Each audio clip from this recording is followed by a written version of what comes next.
Assalamualaikum warahmatullahi wabarakatuh. Bismillahirrahmanirrahim. Rabbi shrah li sadri wa yassir li amri wahlul 'uqdatam min lisani yafqahu qawli. Allahumma shalli wa sallim wa barik ala sayyidina Maulana Muhammadin wa ala alihi wa sahbihi asmin amma ba'du. Nah, cara ibadah juga gitu. Kita ini kan, saya ini punya bapak kiai, mbah kiai, punya guru yang sangat alim ya, seorang kiai Kiai Memun. Itu dulu kita pengkaji ilmu itu tidak pernah tahu bedanya NU dan Muhammadiyah, karena dulu Mbah Darwis itu Kiai Dahlan itu dulu ngajinya bersama Mbah Hasyim ketika di Indonesia yang ngaji Mbah Soleh Darat. Mbah Soleh Darat itu dulu ngajinya sama buyut saya ke-6 namanya Mbah Soleh Asnawi di Kudus. Mbah Soleh Darat itu dulu alim-alimnya orang Jawa ya, Mbah Soleh Darat, Soleh bin Umar. Tempatnya di Semarang, tapi beliau itu sebenarnya orang Jepara yang dekat Kudus. Setelah di Mekah, Mbah Hasyim ini mondoknya ya, mulazimnya ke Syekh Mahfud Termas, tapi sesekali ke Syekh Khotib Minangkabau. Nah, yang Mbah Ahmad Dahlan lebih sering ke Syekh Khotib Minangkabau, sesekali ke Mbah Mahfud. Singkat cerita, karena Syekh Khotib Minangkabau sudah modern ya, terlibat organisasi dunia. Pas itu beliau pengagum Muhammad Abduh, pengagum Rasid Ridho, sehingga bawaannya Mbah Dahlan itu lebih pergerakan karena beliau lebih mengidolakan Syekh Khotib. Nah, Syekh Khotib sendiri sebenarnya orang Minangkabau. Jadi beliau namanya Muhammad saja sebenarnya. Jadi menantunya orang Arab. Oh, itu dicibir mertuanya ini karena punya mantu orang Jawa, orang ndak Arab. Singkat cerita terus si mertuanya bilang gini, kamu jangan pernah bilang kalau orang Arab itu mansa kanal Arab, orang yang bertempat di Arab. Walakin man takallama bi arabiyyin fasihin, tapi orang bisa ngomong Arab secara fasih. Singkat cerita, kalau kamu tidak percaya, nanti suatu saat menantu saya kalau Jumatan, tidak usah kamu kasih tahu, langsung suruh jadi khotib. Nggak usah kamu kasih tahu, sarannya nggak usah kamu kasih tahu. Kalau sekarang kan enggak. Kalau dosen mau jadi khotib kan mengumpulkan materi dulu. Lucunya diantara materinya itu dari TV. Makanya jadi ribet kan khutbah sekarang. Kalau musim corona ya akan ngomong corona, musim apa yang ngomong apa. Jadi lagi-lagi didikte oleh media. Sebenarnya kalau ngomong kan sesuai kebutuhan umat, ini obatnya apa. Tapi nggak sesuai trending topik, itu kan kayak anak-anak gaul. Ini dokter kok gitu kan aneh. Singkat cerita, si khotib ini nggak dikasih tahu, Syekh Muhammad tadi nggak dikasih tahu, langsung disuruh khutbah. Fatakallama bikalamin fasihin, dia ngomong fasih sekali, bahkan ngalah-ngalahi fasihnya orang Arab asli. Semenjak itu beliau dapat gelar al-khotib, orang yang cakap berpidato berkhutbah. Makanya terus dia Syekh Khotib al-Minangkabau. Jadi orang Indonesia itu luar biasa. Dulu yang namanya orang Indonesia di Arab Saudi itu dihormati sekali, karena yang ke sana itu pasti ulama. Sudah alim di Indonesia ke sana, termasuk Mbah Ahmad Dahlan, Mbah Hasyim dulu karena sama-sama muridnya Mbah Soleh Darat. Lama-lama yang ke sana itu TKI TKW itu ya mulai agak dibully. Dulu Syekh Nawawi di antara ijtihad yang dihormati itu beliau mengkritik nyuwun sewu orang yang kan orang biasanya normalnya kan muji orang mati syahid, hebat orang mati syahid itu hebat gini. Oke, kita sepakat orang mati syahid itu hebat. Tapi kata Imam Nawawi dengan syarat niatnya itu li'ila'i kalimatillah, dan itu bawaan takdir. Saya ulang lagi, itu bawaan takdir, harus mati di medan perang. Tapi tidak boleh seseorang ini niat perang tapi niatnya supaya syahid. Karena kalau begitu berarti dia berniat supaya menjadi maktulal kafir, orang yang dibunuh orang kafir. Kedua, dengan dia mati berarti pasukan Islam berkurang. Berarti dia ingin pasukan berkurang, hanya ambisinya dia ingin langsung ke surga. Misalnya pasukan orang Islam itu 10, orang kafir 10. Kalau kamu ingin syahid berarti mati 1 kan, tinggal 9 kan. Nah kalau yang seperti itu 10 kan mati semua. Gara-gara ingin syahid akhirnya perangi rapati tenanan, benang mati, benang mlebu swarga. Kata Syekh Nawawi, ya enggak. Kalau kamu perang sama orang kafir ya niat menang. Dengan niat menang ini kamu ingin li'ila'i kalimatillah. Tapi kalau kamu ingin syahid berarti kamu menuruti keinginan nafsu kamu yang cepat masuk surga. Itu orang Arab kagumnya bukan main. Karena di mana-mana orang itu dinilai dari niatnya. Paham ini ya? Tapi perang loh ya, dalam kondisi perang, bukan teroris. Perang itu artinya orang kafir yang ingin bunuh kita, itu perang namanya apa? Perang. Dulu orang cerita syahid itu hanya pokoknya syahid itu hebat, pokoknya syahid itu hebat. Syahid di medan perang itu hebat, pokoknya syahid di medan perang hebat. Tapi ketika Syekh Nawawi memberi penjelasan ilmiah, jika kamu perang ingin cepat mati, ingin cepat syahid, artinya ini untuk pemenuhan diri kamu, karena kamu bayangkan langsung masuk surga. Kamu lupa bahwa dengan kamu dibunuh, kekuatan Islam berkurang. Akhirnya beliau memberi penjelasan, syahid itu bagus, itu sebagai takdir. Hanya takdir itu kita perang yang ingin menang, tapi takdirnya mati. Jangan dibalik, oleh perang rapati tenanan, binang mati, namun itu yang pertama, termasuk ulama yang pertama memberi penjelasan itu Syekh Nawawi. Akhirnya melahirkan kekaguman yang luar biasa dengan tafsir Munirnya itu. Terus beliau itu orang yang rileks kalau menjelaskan ilmu. Ini ya juga guru-gurunya Mbah Hasim, Mbah Guru sama Mbah Hasim sama Mbah Ahmad Dahlan Syekh Nawawi. Jadi dulu yang alim di Arab itu ada Syekh Nawawi, ada Syekh Khotib Minangkabau, ada Syekh Bakir Jogja, ada Syekh Mahfud Termas. Itu orang Indonesia banyak sekali yang alim. Bahkan diantaranya yang dikagumi Al-Azhar itu juga orang Indonesia, nama Syekh Abdul Manan, itu mbahnya Syekh Mahfud Termas. Itu pertama ada duta besar Indonesia di Mesir, itu termasuk barokahnya Mbak Abdul Manan tadi, itu juga orang Indonesia. Jadi pemahaman ulama Indonesia itu khas, termasuk ketika memaknai apa? Syahid. Ketika memaknai apa? Syahid. Itu unik. Ketika Syekh Nawawi diuji dulu, itu yang namanya ulama diuji dulu oleh 100 ulama. Jadi dulu ya ada kompetisi. Imam Bukhari diakui jadi ahli hadis itu diuji oleh mi'atu muhaddisin, 100 orang ahli hadis. Sanad dibolak-balik, matanya dibolak-balik, tapi beliau tetap bisa mengembalikan proporsi sanad itu. Syekh Nawawi pernah diuji gini. Ayul afdol al ulama awe salatin. Keren mana ulama sama raja atau sama orang-orang kaya, sama penguasa? Ya keren ulama. Terus dibully sama orang. Tapi setahu saya banyak ulama yang antri di rumahnya raja. Tapi saya tidak tahu melihat raja antri di rumahnya ulama. Kan kebanyakan kan mungkin ustadz atau kiai yang antri ngajukan proposal kan enggak. Nah, kalau raja kan enggak pati itu, malah enggak usah antri, kiainya sudah nyambut sebelum datang. Jawabannya lucu Syekh Nawawi itu, dan yang tanya itu langsung diem. Ya karena ulama itu tahu fungsinya uang, sehingga cara nyari sampai seperti itu. Sementara raja-raja itu tidak tahu fungsinya ilmu, makanya tidak pernah sowan ulama. Sehingga jadi ya dianggap enteng saja. Ulama kan tahu fungsinya uang, tahu untuk pondok, tahu masjid. Sementara raja tidak tahu fungsinya ilmu. Jadi itu khas Jawa ya. Khas Jawa, khas Indonesia. Apa-apa yang menurut orang banyak dengan tanda kutip itu buruk atau baik, itu orang Jawa menafsirkan tuh gampang saja. Sehingga semenjak itu Jawa itu dipandang betul. Saya punya kitab namanya Qadhayal Haji wal Umrah. Itu terbitan Hayatul Ulya Arab Saudi, milik Wahabi. Itu diantara fatwa yang dipakai untuk solusi muskilatul haji, problem-problem haji kekinian. Itu fatwanya syekh-syekh yang dari Indonesia, termasuk Syekh Khotib Minangkabau, Syekh Nawawi Banten, Syekh Bakir Nur Jogja. Misalnya begini, dalam fatwa-fatwa yang menyulitkan kita ya, sampai sekarang jadi perdebatan.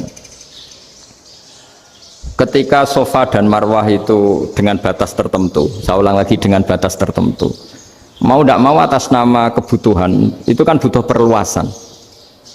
Karena kalau naik turun itu mudah disepakati ulama. Jadi misalnya gini ya, saya punya tanah seluas ini.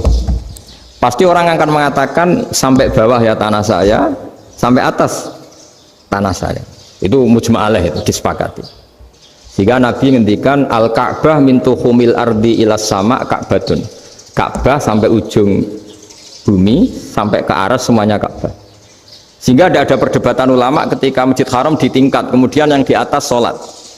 Tetap dia menghadap Ka'bah. Tidak harus dulu melihat di bawah, enggak.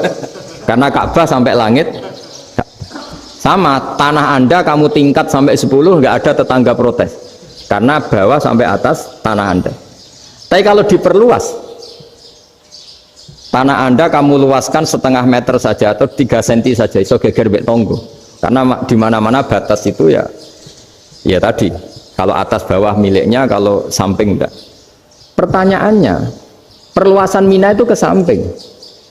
Perluasannya Matof yang Mas'ah itu juga ke samping. Geger kan ulama dunia. Bagaimana hukumnya Mina Jadid?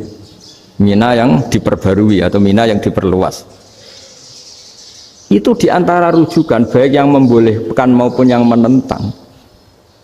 Itu ya Syekh Indonesia. Itu orisinal tuh. Saya punya kitab orisinal terbitan Hayatul Ulya, kira-kira ya kemenaknya Arab Saudi kalau di Indonesia itu. Itu yang dirujuk Dawai Syekh Nawawi, Dawai Syekh Khotib Minangkabau. Karena apa? Ada logika khas Jawa. Misalnya begini. Meskipun saya tidak perlu fatwa Mina Jadid sah apa enggak, memang jadi perkhilafan ulama. Misalnya kampung ini dinamai Mina. Pertanyaannya gini, tanah yang di samping ini bisa milik Anda apa enggak? Ya bisa Gus kalau dibeli atau dihibahkan. Berarti tanah di samping Anda menjadi milik Anda karena ada proses pengambil alian lewat beli maupun hibah. Nah masalahnya ini negara itu berhak menganeksasi atau memasukkan ini sebagai Mina. Itu ulama Jawa kalau ditanya, alasannya apa? Fa innal muttasila bis-syai' hukmu dzalika syai'. Karena yang gantet, yang mutasil itu bisa dihukumi seperti sesuatu itu. Jadi kalau ini Mina, ya yang gantet Mina ini ya bisa dikatakan Mina. Beda dengan membuat Mina Malang Mina, wah itu tidak bisa, tidak mutasil kan? Itu enteng sekali ulama Jawa. Satu ya tentu karena kebutuhan, tapi asal masih al-muttasilu bihi, yang masih tanah yang masih mutasil dengan. Nah ketika perluasan antara sofa dan marwah kan misalnya ini batas luasnya sofa, ini batas luasnya marwah. Lalu atas nama kebutuhan sofa marwah itu sampai sini, sampai agak meluas ke sini. Itu geger Arab Saudi. Wah ini gimana? Padahal tawaf itu harus antara gunung sofa dan gunung marwah. Sa'i itu ya. Tapi kalau istilah Quran memang tawaf sama-sama. Makanya apa? Inna sofal marwata min sya'airillah faman hajjal baita wa i'tamara fala junaha alaihi ayat tawafati. Nah, jadi kalau istilah sa'i di Quran itu masih tawaf. Karena harus ada, kalau bisa lah, bukan harus. Kalau bisa memang harus ada unsur muternya. Kita kalau sa'i kan dari sini sofa sampai sini marwah, terus kan agak muter ke sini. Nah, kan agak membentuk lingkar. Nah, makanya Quran tetap mengistilahkan apa? Tawaf. Jadi bukan sini ke sini terus sini ke sini kan enggak, tapi sini sampai sini terus muter kan, terus sini. Jadi antara setar dan selama ini prakteknya kan gitu ya. Sofa ngambil sini, terus ke sini, terus agak muter. Nah, karena ada unsur agak muter ini terus orang menyebut apa? Tawaf. Tapi itu bukan syarat sah, ini cerita ideal. Saya ulang lagi ya. Gunung Sofa itu puncaknya atau pucuknya kalau dalam bahasa Jawa itu ya hanya segini, ini sampai sini. Nah kelompok Islam yang fikih keras nggak boleh diperluas karena Allah memilih tempat ini itu spesial, jadi nggak boleh ke yang lain. Tapi ketika kebutuhan mendesak mau tidak mau harus diperluas, itu jawabnya Kiai Jawa lucu. Gunung sing ketok itu sing dhuwure tok, sikilane luwih hombo. Jadi karena kita kan gunung kan bentuknya gini. Nah sofa yang kecil itu yang atasnya, tapi sikilanya sini kakinya lebih luas. Jadi boleh perluasan asal tidak melebihi kakinya. Nah dihitung ya lebih luas. Jadi Kiai Jawa itu kayak wong delok gunung Penanggungan, kayak gunung Arjuna. Di mana-mana puncak gunung itu lebih kecil timbang kakinya. Artinya diperluas ini bukan berarti tidak di sofa dan tidak di, itu khas Kiai Jawa. Jadi jangan kira orang Jawa itu tidak hebat-hebat sekali. Termasuk perkembangan hotel di Arab Saudi. Itu dulu sebelum ada hotel, buyut saya kelima atau keenam dulu haji, namanya Badur Rahman.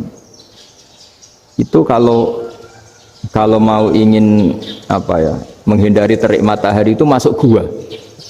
Itu masuk gua itu hanya separuh badan, kakinya di luar. Jadi jangan bayangkan kalau gua di Indonesia kayak gua Akbar di Tuban orang bisa masuk jalan-jalan, enggak. Gua di Arab itu kayak cepitan batu, tidak sampai masuk. Sehingga kepalanya dimasukkan, kakinya masih kena matahari, saking panasnya Arab Saudi. Sehingga dalam bayangan hijrah ketika Nabi bersembunyi di gua Sur, itu kata Abu Bakar, kalau orang kafir melihat kakinya pasti melihat kita karena nggak bisa masuk penuh. Jadi orang itu mau dempes tok. Sehingga ya kira-kira luasnya gua paling segini. Makanya guyonannya kiai-kiai itu untung nggak kayak gua Indonesia. Kalau kayak gua Indonesia laba-labanya capek karena luas sekali. Jadi jangan bayangkan gua Arab tuh kayak gua Indonesia. Makanya bayangannya andai kan orang tuh melihat ke bawah pasti melihat kita karena orangnya nggak bisa masuk penuh, nggak bisa masuk 100%. Ya kayak cepitan batu lah mirip. Itu kan mirip Gunung Uhud. Gunung Uhud kata Rasulullah, nanti kalau kamu perang itu di atas, menang atau kalah di atas, musuh biar di bawah, dengan di atas kamu bisa mana. Jangan bayangkan kayak Gunung Merapi, kayak Gunung Penanggungan. Lah kalau Gunung Penanggungan mana ke bawah yang leyang kan. Jadi gunung di Arab itu kayak bukit ya, sampean pernah kan ke Uhud itu ya sama ini aja tinggi ini kan. Nah ini yang ada mulai ada mis, makanya nerjemah itu susah di Indonesia. Karena jabal itu udah harus tinggi. Kalau tinggi nggak bisa mana dari atas ke bawah kan nggak ngefek kan. Sama kalau ke Uhud gunungnya kan pendek sekali sehingga yang mana dari atas ke bawah ya kalau kena musuh ya celaka karena memang dekat. Ya kalau gunung Indonesia mana dari atas ke bawah yang ngelayang nggak ngefek. Nah itu susahnya nerjemah bahasa Arab ke kita. Jadi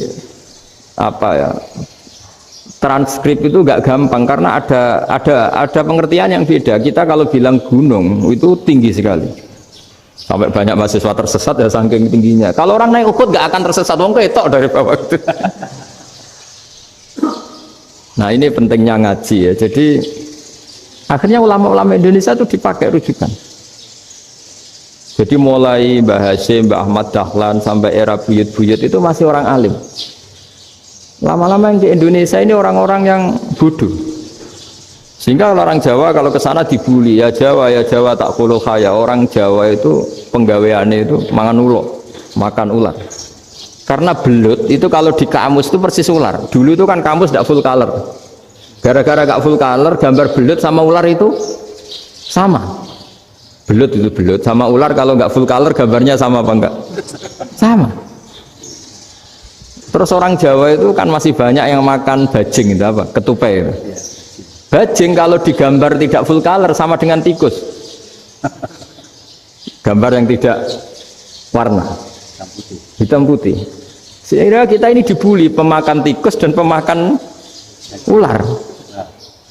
Karena belut itu persis ular kalau digambar yang tidak full color. Sampai datang Syekhona Khalil, datang ulama ngarang kitab ya judulnya Al-Belut karena nggak terima bangsanya dinyek makan apa? Ular. Terus dikarang wal belut hayawanun bakhriyun, terus ya isu fi kadza wa kadza, itu beda dengan al-hayyah, itu diterangkan mulai bisa nerima. Terus sistem hotel juga gitu. Sampai tanyakan dalam sejarah dulu orang Sedayu ada namanya Syekh Mukhtar. Syekh Mukhtar bukan bikin rumah besar yang siapapun orang Indonesia haji itu nempat di sana. Nah ini yang menginspirasi akhirnya ada hotel. Dulu Syekh Mukhtar hanya menyediakan untuk hujat-hujat Indonesia. Lama-lama jadi hotel. Tidak mau saya mau cerita. Kata Mbah Mun sering cerita. Kenapa wa ma arsalnaka illa rahmatan lil alamin, kata Mbah Mun, Allah itu pasti bikin ulama yang tidak produk Arab itu pasti ada. Kalau orang Arab jadi ulama wajar, bahasanya Arab, domisilinya di Arab. Tapi Allah akan selalu bikin ulama yang tidak bangsa Arab. Imam Ghazali itu Tus itu Persia. Imam Bukhari itu kira-kira kalau sekarang ikut Uzbek. Ya. Imam Bukhari itu kalau negara sekarang ikut mana? Uzbek. Kenapa demikian kata Mbah Mun? Karena Allah sudah ngendikan wama arsalnaka illa kafatan linnas. Manusia semua ini kena khitabnya Islam. Kalau tidak ada ulama yang dari berbagai negara, kesannya Islam itu hanya milik orang Arab Saudi. Makanya Allah selalu bikin ulama-ulama yang bahkan tidak Arab.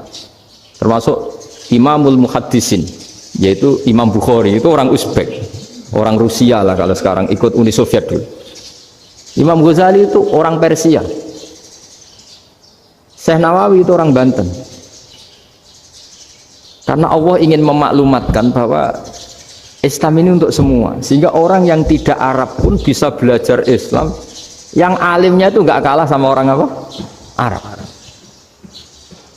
Makanya ini PR ya. Kalau Gus Dah Ploso nanti ngendikan suatu saat orang belajar Islam itu bahkan orang Arab pun bisa belajar ke Indonesia. Kalau orang Indonesia bisa alim betul kayak dulu. Sekarang banyak liga antar ulama. Itu orang Indonesia pasti masuk. Ulama-ulama top dunia itu pasti orang Indonesia banyak yang masuk.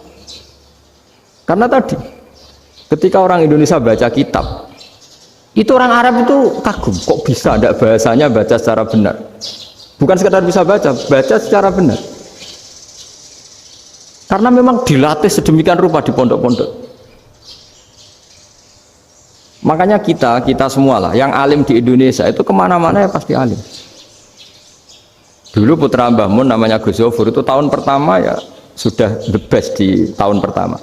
Kalau tahun pertama the best-nya ilmunya bawaan dari sarang, dari keluarganya. Gus Najib mondok di Said Muhammad tahun pertama sudah dipuji sebagai yang teralim karena ya sanggup.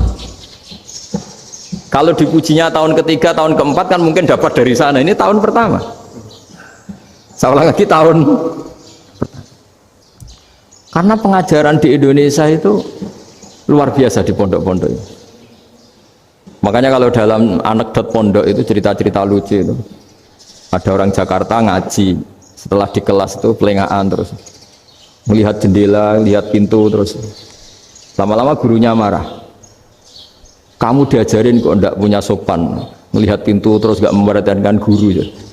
Anak Betawinya jawabnya lucu. Habis Pak Guru bohong. Kenapa ya? Kamu Pak Guru bilang Ja'a Zaidun, Zaid datang. Tak lihat nggak ada yang datang. Setelah itu contoh nasab kan ro'a itu Zaidan. Saya melihat Zaid, saya nggak melihat Zaid. Contoh ketiga yang jer kan maror tuh Zaidin. Saya berjalan ketemu Zaid. Pak Guru diam di situ nggak jalan-jalan. Jadi saking detailnya Indonesia dia cari. Kalau rofa Ja'a Zaidun, kalau nasab ro'a itu Zaidan, kalau jer maror tuh Zaidin. Nah si murid Betawi ini karena pertama sekolah ngiranya gurunya itu cerita Zaid datang, makanya dia lihat pintu terus, mana katanya datang kok enggak datang-datang ya. Nah dengan latihan seperti itu kemungkinan orang Indonesia salah itu kecil karena memang dilatih betul. Saya ulang lagi karena memang dilatih betul. Sehingga ketika orang Indonesia ini yang cerita seorang wartawan, ini kisah nyata. Kalau ini tidak anekdot, kisah nyata. Ada wartawan internasional meliput Ramlah itu di Gaza, di Palestina. Wartawan Indonesia ini hanya bisa bahasa Inggris. Dijak ngomong bahasa Arab. Terus dia bilang saya tidak bisa. Saya tidak bisa. Saya bisanya ngomong Inggris. Tapi apa yang terjadi setelah sholat? Si Indonesia ini jadi imam pakai sholat jariyah lagi. Baca bismillah benar, bismillahi jer karena mudhof ilaih. Terus ketika iktidal ya benar, Rabbana lakal hamdu mil'u samawati wa mil'u ardi benar. Ketika tahiyat ya benar, at-tahiyatul mubarakatuh sholawat. Sama orang Arab ini diambungi. Orang Arab kalau senang orang itu dicium. Kamu tawaduk, sebenarnya kamu itu ahli bahasa Arab. Karena orang Indonesia sekali sholat itu nggak ada yang salah, meskipun benarnya karena hafalan, tapi bagi yang ahli nahwu itu hebat. Misalnya kita kalau ngapalkan kan bismillahi, bismi jer karena ba, Allahi jer karena mudhof ilaih, ar-rahmani jer karena sifat, ar-rahimi karena sifat, alhamdu rofa karena mubtada, lillahi jer karena ada huruf jerli, robbi jer karena sifat. Sebetulnya tidak karena pinter, tapi karena hafalan. Tapi orang Indonesia hebatnya itu benar terus. Rabbana lakal hamdu. Ya kan, alhamdu rofa, terus mil'us samawati ya rofa karena sifat. Sehingga terus orang Indonesia kalau sholat di Timur Tengah itu dipuji karena makhrajnya ya benar, rofa nasabnya juga benar. Nah itu di negara lain tidak ada nggak Indonesia. Orang Cina itu sering bikin marah orang-orang Arab karena kalau dongo itu nggak fasih kayak orang Indonesia. Orang Indonesia kalau dongo ya Allahumma tohir qalbi. Orang Cina ini yang jadi guyon di Arab, Allahumma tahir kalbi gitu. Itu kan bedanya jauh. Itu orang Arab pertama membiarin, lama-lama kalbun entak gitu, maksudnya asu-asumu gitu. Karena dia bilangnya qaf itu kaf. Jadi kalau Allahumma Allah tohir, kalau aturi nyucekno panjenengan kalbi ing asu ingsun kan. Tapi kalau qalbi itu ati ingsun, tapi kalau kalbi anjing ingsun. Bedanya qaf sama kaf. Karena Arabnya kalbun entak, asu-asumu maksudnya kan. Tapi padahal orang Cina itu paling dilihat teksnya ya pakai qaf. Orang Indonesia enggak, mulai kecil dilatih sak fase-fase. Sampai yo sulit betul latihan Fatihah itu. Kalau di Kudus malah sampai 3 bulan Fatihah. Sampai at-tahiyyatu kurang bersih. At-tahiyyat sampai gitu. Sampai ada cerita itu orang dipanggil maftuhin itu enggak melengak, harus maftuhin. Baru melengak. Tapi barokahnya itu orang Indonesia kalau dongo memang benar-benar Allahumma tohir qalbi. Ya Allah sucikan hati kami, bukan tahir kalbi. Karena sekali jadi kaf itu maknanya anjing saya. Ya Allah sucikan anjing. Jadi ini orang Indonesia. Jadi kata Mbah Mun, dawe Mbah Mun, illaka fatal linnas, bahwa agama ini milik semuanya. Itu diantara bukti Allah menghendaki atau mendesain Islam seperti ini, orang yang belajar di Indonesia itu pengetahuannya Islam, pengetahuannya tentang Islam itu tidak kalah sama yang belajar di Al-Azhar, sama yang belajar di Arab Saudi. Makanya ini PR-nya UMM, PR-nya IAIN, PR-nya UIN. Bisa enggak sealim mereka dalam bahasa Arab? Nah, bahasa Arabnya man anta ana zaidun. Jangan sampai, karena kita di sana ini kadang dibully. Orang Arab tuh kalau bully kita, sampai tak kasih cerita, itu ngawurnya Masya Allah. Kata dia, ada anak orang Indonesia haji, si anaknya orang Indonesia yang dijotos sama anaknya orang Arab, dijotos, dipukul. Singkat cerita terus si orang Indonesia nggak terima, anaknya yang orang Arab dipukul, yang balas bapaknya. Orang Arab tanya, lima ada dorab taibni, kenapa kamu mukul anak saya? Itu orang Indonesia bahasa, wah aku jalan. Jadi hanya bilang gitu. Artinya anak saya dihada ya maka tak ada. Arabnya gitu. Anak saya dipukul maka saya balas mukul. Itu orang Arab mantuk-mantuk oh gitu. Paham? Suatu saat ada orang Indonesia itu sama orang Arab itu dilus-lus itu ya digini-giniin. Karena dia latihan bahasa Indonesia, latihan bahasa Arabnya itu masih mufrodat. Jadi kalau mengartikan yadun itu tangan, saro itu jalan. Jadi kalau jalan ya saro-saro. Roksun itu kepala. Ana itu ingsun. Jadi karena dia nggak ngerti penggunaannya. Itu bahasa Arabnya itu yadun anta. Jadi bukan yaduka tapi yadun anta. Berarti tangan kamu. Saro-saro itu jalan-jalan. Ala roksi anak yang atas sirah ingsun. Jadi mestinya yang benar kan yaduka saro ala roksi atau gitu. Tapi enggak dipotong-potong. Yadun tangan kan, anta kamu. Berarti tangan kamu. Saro-saro jalan-jalan. Roksun itu sirah, anak ingsun. Jadi di atas kepala saya. Orang Arab tertawa-tawa. Tapi paham. Kalau maksudnya seperti itu. Jadi kita ini dibully di Arab itu Masya Allah. Jadi akhirnya lahirlah ulama-ulama tadi yang saya sebut tadi. Bahkan pernah lama sekali ulama Indonesia itu jadi master di Arab Saudi, yaitu Senawi Banten. Itu kalau orang sana bilang itu Sayyidu Ulama Il-Hijaz, top-topnya ulama Mekah Madinah, padahal beliau orang Indonesia dan dimakamkan di Ma'la, itu dekat makamnya Sayyidah Khadijah karena sangat dihormati. Nah, di antara sebab dihormati adalah ketika orang memahami syahid, maknanya pokoknya maktulal kafir. Syahid itu adalah orang yang kalau perang itu mati di medan perang. Itu Imam Nawawi merinci secara detail. Kalau dia perang supaya tujuannya mati syahid cepat ke surga, berarti dia nuruti hadzun nafsi, ingin cepat ke surga. Tapi dia lupa bahwa dia dengan terbunuh pasukan Islam berkurang kekuatan. Maka syarat perang yang benar adalah ya ingin menang. Di mana-mana perang ya lillahi kalimatillah, supaya kalimat Allah itu menang, jangan ingin kalah. Soal dia mati takdir, tapi jangan ingin mati. Wah, itu terus dikagumi. Ternyata memang, oh iya ya, kalau pasukan Islam 10, kafir 10, kita ingin syahid, berarti ya kalau orang ingin syahid kan terus mungkin perangnya ada hati-hati, main ngawur saja terus kalah mati.